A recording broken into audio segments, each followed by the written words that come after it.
Good morning, class. Today is day one of the conceptualization of global economy, society, and culture during the 20th century.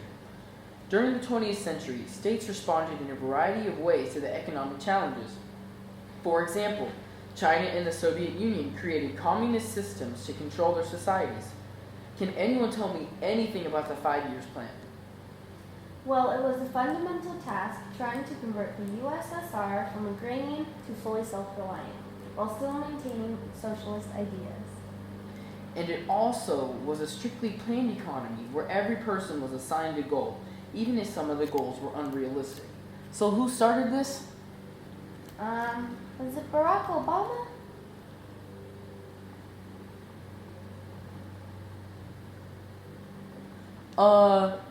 No. Nice try. It was Joseph Stalin. Moving on, another system of running a society was the Great Leap Forward, invented by Mao Zedong. Who can tell me something about the Great Leap Forward? It created huge communes, which ended up pushing the country towards becoming a fully Marxist state. Excellent. Great discussion. Oh, looks like our time is up.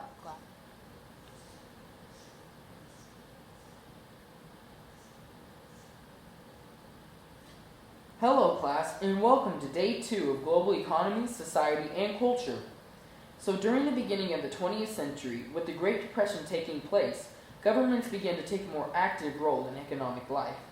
Two main tasks were the New Deal in the U.S. and fascism in Europe. In the U.S., Franklin Roosevelt created reforms in order to restart economic growth. Whose ideas did these reflect? They reflected the ideas of a British economist named John Keynes. And what were the three main goals of this idea? Were they to employ people, recover economic status, and create social reform? That's actually correct. Great job. And in the meantime, Europe was longing for a fascist society. Wait, what? Did you just say fashion? Because I just got this new top for like $5 and it's so cute. So cute. No. In the meantime, Europe was longing for a fascist society, where the intention was to destroy the will of the individual and become a unified society, like communism. Yes, but unlike communism, they pushed for extreme nationalism. Another great discussion. Don't forget to read Chapter 9 for next class.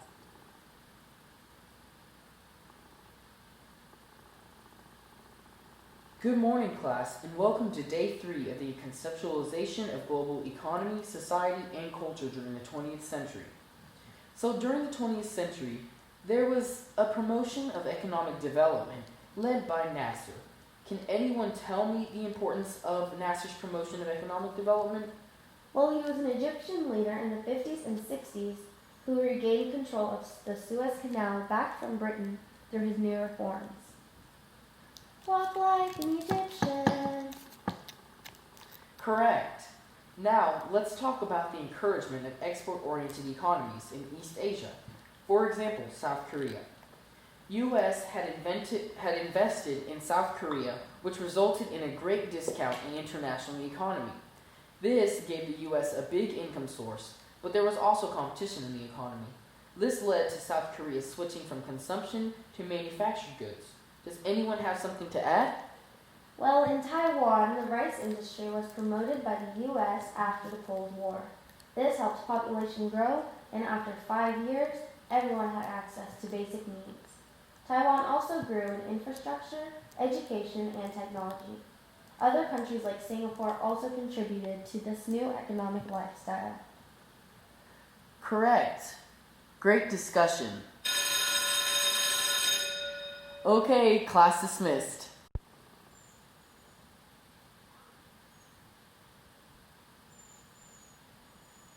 Good morning. Today we will conclude our study of conceptualizations of global economy, society, and culture. We will be focusing on governments encouraging free market policies. One person who had a great impact on this time was Ronald Reagan. Who can teach the class something about his contributions to the U.S.? While he wasn't able to dismantle welfare, he only reduced its impact on the population. Correct. Now who can tell me something about Margaret Thatcher's impact on Britain? She was the longest running prime minister in history. Whoa, did she run a marathon or something? That's totally cool. Wow. No. She wanted to promote free enterprise while cutting welfare and housing expenses. Anyway, moving on to China, Deng Xiaoping was a leader who tried to create political stability and economic growth. How did he do this? Under his rule, Western classics reappeared, and high-ranking communists were let out of jail and put into high-ranking positions. He also dismantled collectivized farming and reintroduced small-scale agriculture. Correct. And how did Pinochet change Chilean economy? He introduced economic policies during power from 1973 to 1990.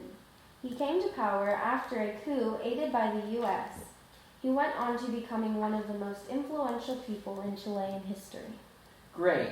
That wraps up our lesson. Excellent job. Make sure to do chapter 10 for homework. Perfect timing. I'll see you next class. You put, oh my god.